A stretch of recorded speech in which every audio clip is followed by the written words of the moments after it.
ሰላም ሰላም ሰላም፣ እንዴት ናችሁ?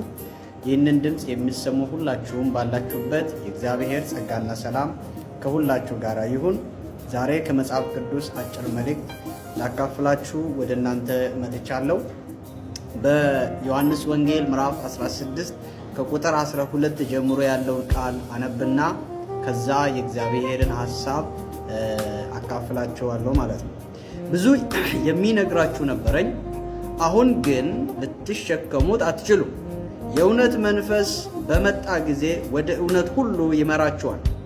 እርሱ ከራሱ አይናገርም፣ የሚሰማውን ብቻ ይናገራል። እንዲሁም ወደፊት ስለሚሆነው ይነግራችኋል። የኔ ከሆነው ወስዶ እንድታውቁ በማድረግ ያከብረኛል ይላል እና ስለ መንፈስ ቅዱስ ስንቶቻችንን የምናውቀው? መንፈስ ቅዱስ በምድር ላይ እንዳለ ስንቶቻችን እናውቃለን?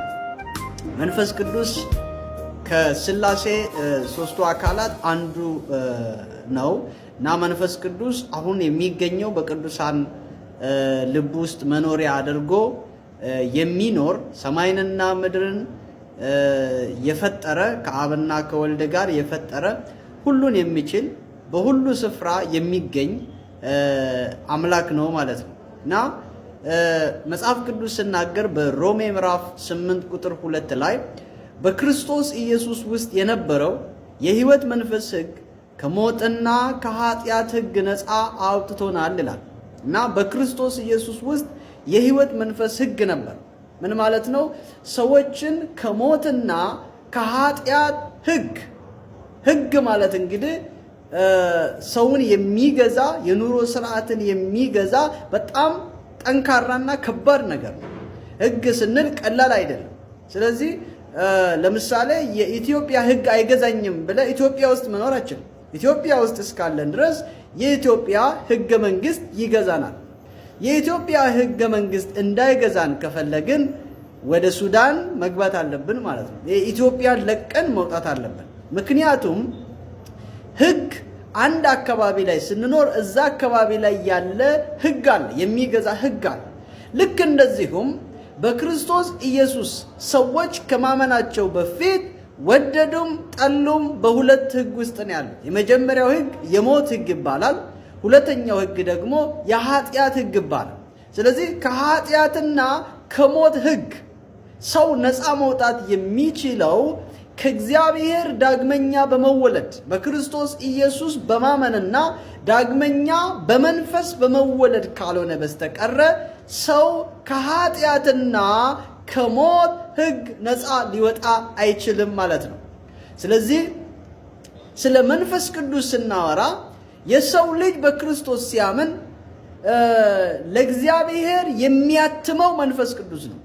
በኤፌሶን ምዕራፍ 1 ቁጥር 13 ላይ ስናገር በመንፈስ ቅዱስ ታተማችሁ ይላል። የኤፌሶንን ሰዎች ታተማችሁ ማለት እንግዲህ አንድ ደብዳቤ ታሽጎ በላዩ ላይ ማተም ተደርጎ የተላከለት አካል ብቻ ነው መክፈት የሚችለው። ልክ እንደዛው እኛም በክርስቶስ ኢየሱስ የሚያምን ሁሉ ታሽጎ ለጌታ ብቻ እንዲሆን፣ ለሰይጣን ላይሆን፣ ለዓለም ላይሆን፣ ለስጋው ፈቃድ ላይሆን፣ ለእግዚአብሔር ብቻ እንዲሆን በመንፈስ ቅዱስ ይታተማል ማለት ነው። ስለዚህ መንፈስ ቅዱስ የሰው ልጅ ዳግመኛ እንዲወለዱ የሚረዳ ነው። ሌላው ስለ መንፈስ ቅዱስ ላስታውሳችሁ፣ በዮሐንስ ወንጌል ምዕራፍ 3 ላይ አንድ ኒቆዲሞስ የሚባል ሰው ኢየሱስ ጋር መጣና አናግሮት ነበረ። ምንድን ያለው? እግዚአብሔር ከእርሱ ጋር ከሆነው ሰው ካልሆነ በስተቀር አንተ የምታደርገውን ነገር ሊያደርግ የሚችል ሰው የለም አለ እና ኢየሱስ አንድ ነገር ነው ያለው፣ የሰው ልጅ ዳግመኛ ካልተወለደ የእግዚአብሔርን መንግስት ሊያይ አይችልም። እና ኒቆዲሞስ በጣም ግራ ተጋባ። እንዴት ነው ሰው ዳግመኛ የሚወለደው? እንደገና ወደ እናቱ ማፀን ገብቶ እንደገና በሽርጡ ውሃ ውስጥ ገብቶ እንደገና ሊወጣ ነው? እና ይሄ ለተፈጥሯዊ ሰው መንፈሳዊ ውልደት የሚለው አማርኛ ላይገባው ይችላል። መንፈሳዊ ውልደት ሰው በመንፈስ እንደገና የሚወለድበት፣ በቃሉ እንደገና የሚወለድበት። በአንደኛ ጴጥሮስ ላይ ስናገር አስቦ ከማይጠፋው ዘር በቃሉ ወለደን ይላል።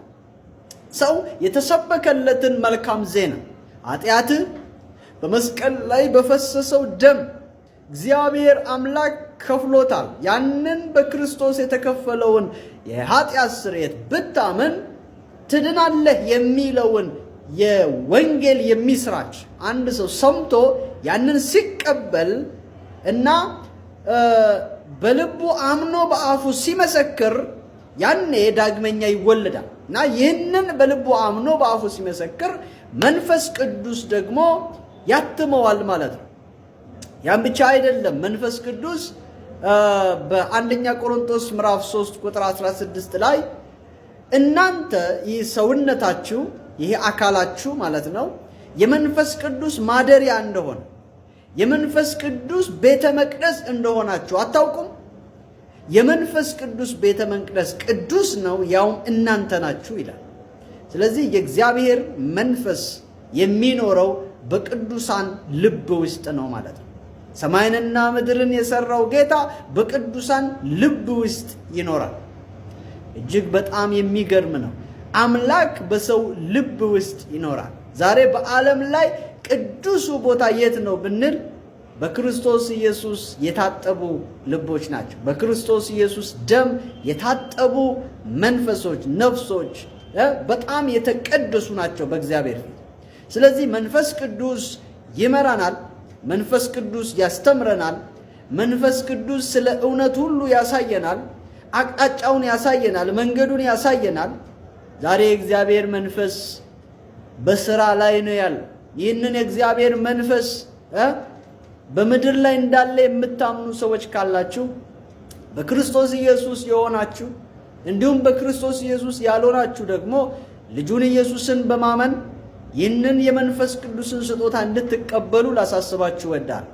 መንፈስ ቅዱስ አጽናኛችን፣ መንፈስ ቅዱስ መሪያችን፣ መንፈስ ቅዱስ አስተማሪያችን ነው። እንደ ሌሎች አስተማሪ 40 ደቂቃ አስተምሮ አይወጣም። መንፈስ ቅዱስ ይመራናል። ወንድሜ እህቴ፣ መንፈስ ቅዱስ ይመራሃል። መንፈስ ቅዱስ ይመራሻል። ለመንፈስ ቅዱስ ልባችንን ሰጥተን የምንበረከክ ከሆነ በእግዚአብሔር ፊት የምንሆን ከሆነ የእግዚአብሔር መንፈስ ወደ እውነት ሁሉ ሊመራል። ኢየሱስ ክርስቶስ ዳግም እስኪመጣ ድረስ እውነትን ሁሉ እያስተማረ ወደ ዘላለማዊ ርስታችን ሊያደርሰን የታመነ ነው። ስለዚህ በፍርሃት ውስጥ ያላችሁ፣ በተለያዩ ደዌ ውስጥ ያላችሁ ሁላችሁ የምናምን መንፈስ ቅዱስ ነፃ እንደሚያወጣ የምናምን እግዚአብሔር አምላክ ነፃ ያወጣናል። እግዚአብሔር በመንፈሱ አማካይነት በኃይል ይሞላናል። ለዚህ ነው የመንፈስ ቅዱስን ስጦታ ሳትቀበሉ ከኢየሩሳሌም አትውጡ አለ ኢየሱስ። ለምን? ያለ መንፈስ ቅዱስ ኃይል የላችሁ። ሄዳችሁ ብትሰብኩ እንኳን ሰዎች አይሰሟችሁ። መንፈስ ቅዱስ ግን ካለ፣ መንፈስ ቅዱስ በእናንተ ላይ ሲመጣ ግን ኃይል ትቀበላላችሁ። ኃይል ትቀበላላችሁ። ያን ብቻ አይደለም። ኢየሱስ ክርስቶስ ማቴዎስ ወንጌል 12:28 እና 9 አካባቢ ላይ አጋንንትን የሚያወጣው በቤልዜቡል ነው ብለው ሰዎች ሲያወሩበት እኔ አጋንንትን የማወጣው በእግዚአብሔር ጣት ነው፣ በእግዚአብሔር መንፈስ ነው ብሎ ሲናገር እናያለን። ስለዚህ የእግዚአብሔር መንፈስ እርኩስ መንፈስን መምታት የሚችል አምላክ። የእግዚአብሔር መንፈስ በዙሪያችሁ የሚያደቡ አጋንንቶች ካሉ እነዛን አጋንንት መምታት የሚችል፣ ምክንያቱም አጋንንቶችን ራሱ የሰራው መንፈስ ነው በእኛ ውስጥ ያለው። በአንደኛ ዮሐንስ ምዕራፍ 4 ቁጥር 4 ላይ ስናገር በእናንተ ያለው በዓለም ካለው ይበልጣል። በእኛ ያለው በእኛ ውስጥ ያለው በዓለም ካለው ይበልጣል። እዚህ ዓለም ውስጥ ያለው ሰይጣን፣ እዚህ ዓለም ውስጥ ያለው አጋንንቶች ናቸው። ከአጋንንት በላይ አጋንንትን የሰራ ሰይጣን፣ ከሰይጣን በላይ ሰይጣንን የሰራ አምላክ ግን በእኛ ውስጥ ይኖራል፣ በቅዱሳን ልብ ውስጥ ይኖራል። ስለዚህ ባላችሁበት ኃይል ይሆንላችሁ። የትኛውም የከበባችሁ ፍርሃት ከዚህ ደቂቃ ጀምሮ ይህንን ድምፅ የምትሰሙ ሁላችሁ፣ የትኛውም በዙሪያችሁ የከበባችሁ ሁሉ እንዲበተን እናገራለሁ፣ እንዲበተን እናገራለሁ። ሰላማችሁ በሙላት እንዲመለስ፣ ደስታችሁ እንዲመለስ እናገራለሁ። ባላችሁበት የእግዚአብሔር ጸጋ ሰላም ይብዛላችሁ። የትኛውም የሚያናውጧችሁ ሁሉ ከዙሪያችሁ የወደቀ ይሁን። በግራ 1000 በቀኝ 10,000 ይወድቃሉ፣ ወደ አንተ ግን አይቀርቡም። በዓይን ብቻ ትመለከታለህ ተብሎ እንደተጻፈ በዙሪያ ያለው ማንኛውም አንተን ሊዋጋ የቆመ መንፈሳዊ አካል ሁሉ በጌታዬ በኢየሱስ ስም የወደቀ ይሁን። ሰላማችሁ በእጥፍ ይመለስ። ባላችሁበት ሰላማችሁ ይብዛ። እንደዚሁ በሌላ ጊዜ በሌላ ቃል እንገናኛለን። መንፈስ ቅዱስ ብርታታችን ነው። መንፈስ ቅዱስ ኃይላችን ነው። ባላችሁበት ሻሎም ሻሎም ሻሎም።